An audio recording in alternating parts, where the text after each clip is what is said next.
Hey guys, Brian here. Welcome back to the shop. It's time to see if we can't get the radiator in here and get a cooling system hooked up on this thing so I can run it a little longer than a minute or so.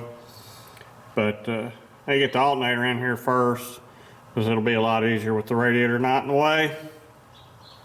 It's really tight to those lines, so I've had it off for taking this engine in and out so many times. So I'll get it put back on, get the belt strung for the fan, get it routed, and then see about throwing this radiator in here.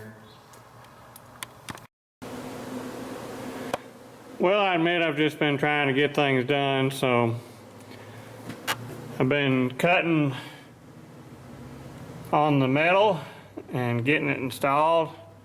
It's all broken up over here. I had to weld that, but also there was two broken off bolts. They use all fine thread hardware in this lift when they built it, and that apparently it likes to really rust in and freeze bad. So I had to do a lot of heating and welding nuts to it, get them screwed out, but I got them out and I got new hardware in, got the panel bolted in good and solid. And you see the gear shift lever works out to just be right barely in front of it, so I'll just leave that as it is. Not really in the foot pathway.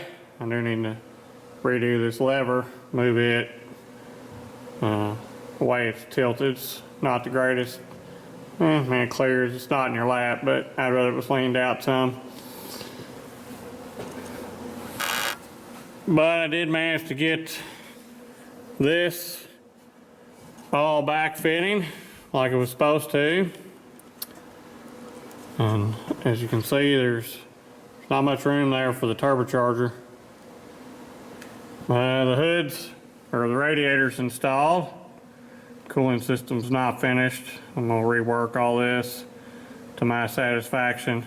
This steam hose, I got a piece ordered from Summit to go 1 3/4 hose. It has a pipe fitting in the side. I'll be able to run the steam hose into that, and then I can seal off all this and clean that up, not have the cap open to the atmosphere, and it'll all be sealed, ready. So took some fabric cobbling to get all that adapted over from, it's 2 1/4 on this neck and 1 3/4 over there, so had to do some reducing. It doesn't really seem to be a problem. I did have this thing running the other night and had no heating issues. As a matter of fact, I had a hard time getting it up to temp, trying to get the thermostats to open. This little bitty hose flows enough water that if it's 30 degrees outside, it keeps the engine about 160 degrees. It won't warm up more than that. There's too much coolant capability from what all it holds. I mean, it ran probably an hour, and finally I just pinched this hose off to get it up high enough to open the thermostats to be sure that they were working. And it opened up at 180, and that's as high as I could get it. So the radiator seems to be plenty enough to do the job, especially no more load than this thing sees. And got the alternator back installed. A couple trips to town to get the right length fan belt for it, since everything, all the brackets are in the wrong places from where they're supposed to be. So had to figure that out, what length it had to be to work. And it's working good. I had the alternator wired up. Wiring's gonna be the next big thing. I had their mechanical temperature gauge, which you might be able to see way down in there. And I'm gonna do away with that, put electric, and I'm gonna do the same thing on the oil pressure side, do away with the mechanical and put electric on it and wire both of them. Just makes things simpler for taking things in and out. You don't have a bunch of leads running everywhere, and there's no chance of the oil pressure line getting kinked or caught or cut and dumping all your engine oil out without you knowing it. I'd just soon have all the engine oil constrained to the engine and less places for it to be able to get out. So I've got my gauges out of my 105 combine I junked, so they're this style of 2-inch gauge, so I'll put my oil pressure gauge and temperature gauge off the combine in here, and when I rewire all this, I'll wire them up using the senders off of it, and that'll get this system done, which of course means I gotta drain antifreeze back down to put that in, but until the right fittings and hoses come in for this top end to make that look more pretty and less cobbled up, I'll be waiting for that. Once I get that, then I can rework all that and drain the antifreeze and put that back, and should be in good shape as far as that goes. But main deal is it doesn't overheat and ran at least an hour without locking up, so I guess that's a good thing. Even had it spun up 3,000 RPM or better. I don't know how they have the governor set on that pump, but it didn't really seem like it cut back very soon. Seems to have plenty of revs.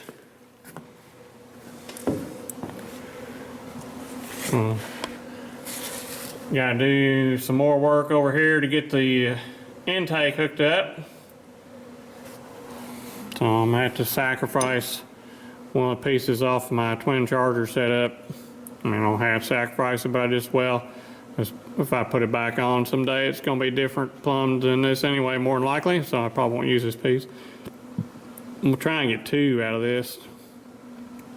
So I'll save the usefulness of this. It never really needed to be this long to begin with. It's just what it took to fill the pipe space.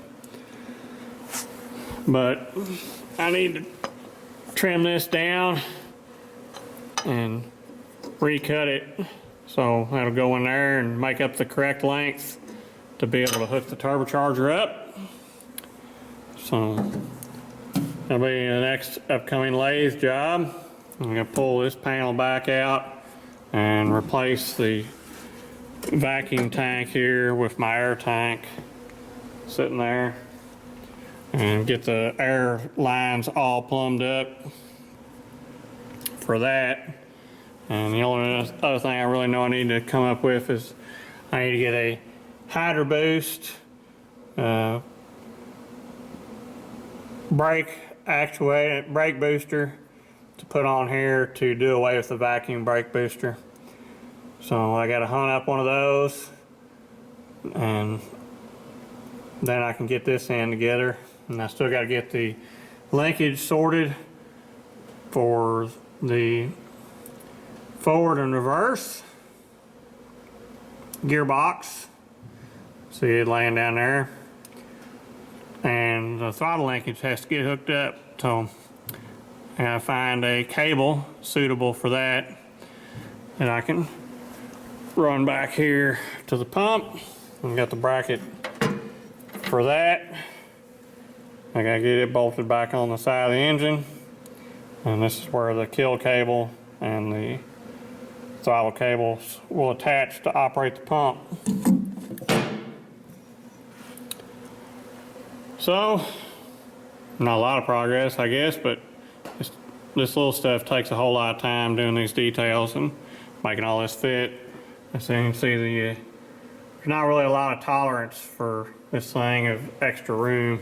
Everything's pretty tight, but it is in there. So I guess I did measure good enough before I started this project that it would fit, but it definitely doesn't have any extra room. It's shoehorned down in there pretty good. You couldn't put anything more in there if you wanted to. That's it. That's the limit. 505 is the biggest you can fit in one of these. So let's close the hood.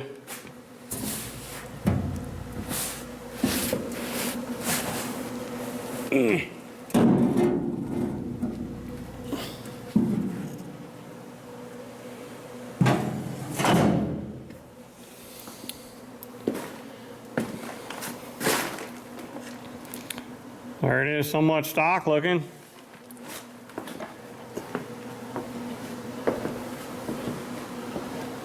So the turbocharger doesn't hold it up. It fits underneath there. Everything's gonna go back like it was.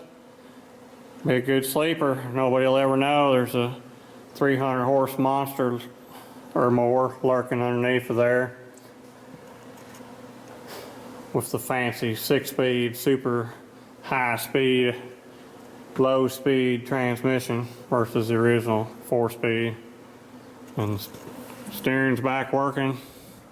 I still got to put oil in the gearbox underneath there and figure out how to get it in there. I guess I'm going to take this floorboard up to try and run it down in there.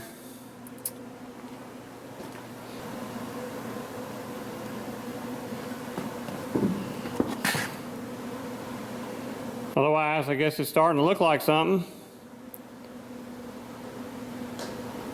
And will run and move again under its own power, which is a huge deal. I hadn't done that really for a year or more.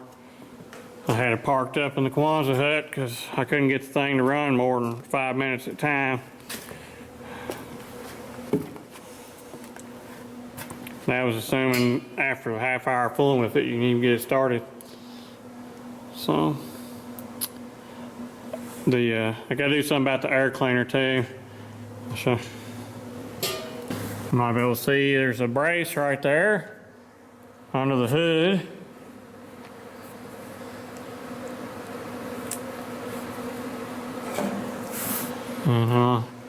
You can see the front of the turbocharger there to that brace is not very far. So I'm gonna be pretty limited on getting the air intake out of here, but I think I have a solution to that, so I got parts ordered. And when they come in, I'll be able to tackle that.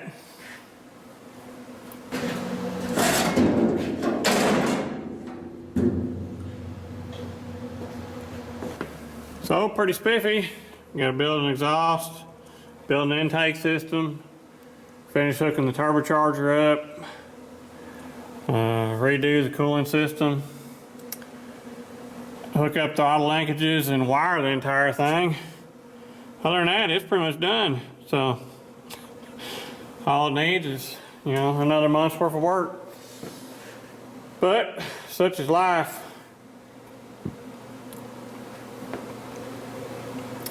The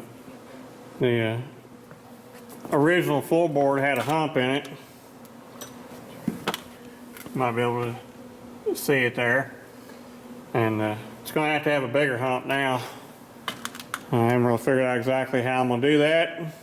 I guess with a torch and a hammer, I'll try and get that bowed up so that it will clear the top of that transmission. Because right now, especially this D10 here, it would be hitting that. All the rest of this is underneath. So just hits that hump there and all this.